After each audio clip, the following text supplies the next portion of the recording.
Welcome to an audio version of an original article by Kathi Kresol, writer, historian, and operator of Haunted Rockford Paranormal Events, Rockford, Illinois. This audio presentation is entitled The Mysterious Deaths of Anne Bergman and Chico Martinez and contains the 2018 story of the same name. Anne Bergman and her roommate Rachel had decided to stay home for the evening at their little apartment on School Street on August 7th, 1962. At least, that was the plan before someone knocked on the door. As soon as Rachel saw who it was, she knew their quiet night at home was over. Anne's boyfriend, 32-year-old Octavio Chico Martinez, stood at the door, flashing his great smile. That smile had won 18-year-old Anne over as soon as she saw it a few months ago. It was obvious to Rachel that Anne was smitten with Chico, but she wasn't sure that he returned the affection. Rachel knew he liked Anne, but she also realized that he saw other girls. Anne believed that Chico would marry her and take her to Mexico for their honeymoon. That was what Chico had promised Anne. But for that hot August night, it was dancing that Chico wanted.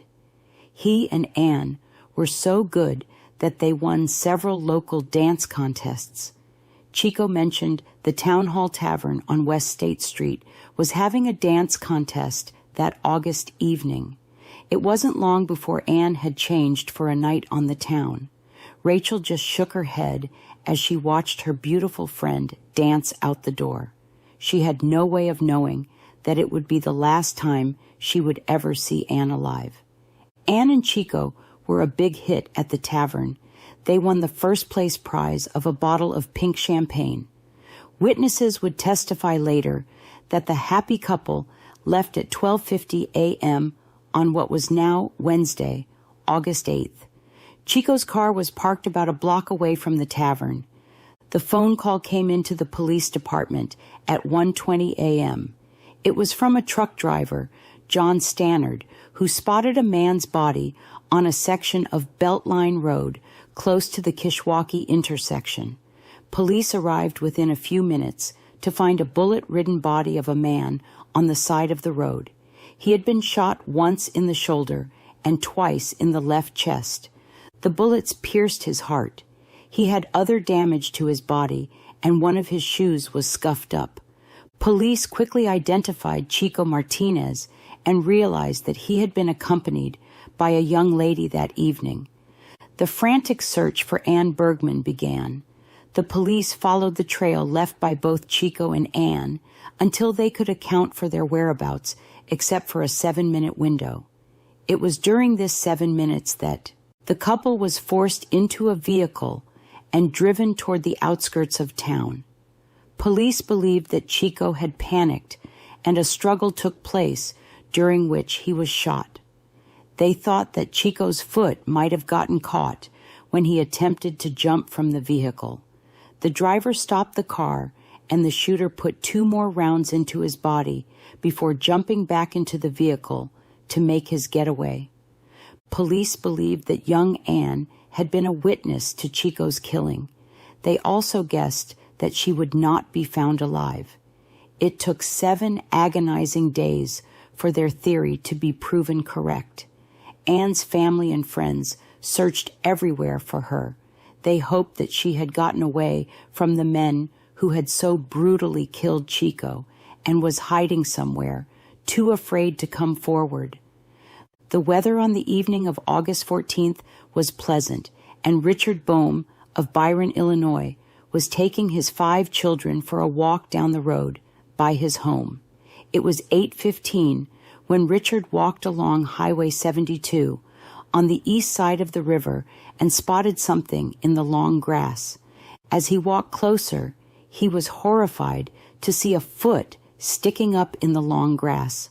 Unfortunately for the police, the story broke before they had the chance to notify Anne's family. Her parents and 4 younger brothers discovered the horrible truth when news anchor Bruce Richardson interrupted the show they were watching on the television with an announcement of the police finding Anne's body. It was a moment that would haunt both the police and the family for a long time. The coroner conducted the autopsy under a tent placed over the spot where they found Anne's body. She had suffered damage to her body, including a shattered shoulder. She had been shot once through the heart. Police thought that Anne had died the same night as Chico.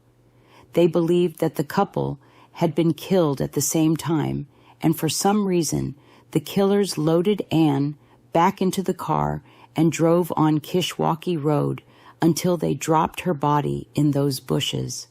The authorities presented this theory to the family in hopes that it gave them some relief that Anne was not terrorized before she was killed. The thought of her riding in that car after witnessing Chico being shot and knowing that she was next was too much for the family to bear. The newspapers ran this story many times over the years. They even offered a $5,000 reward. But the money was never claimed. Police searched for years for a motive to these killings.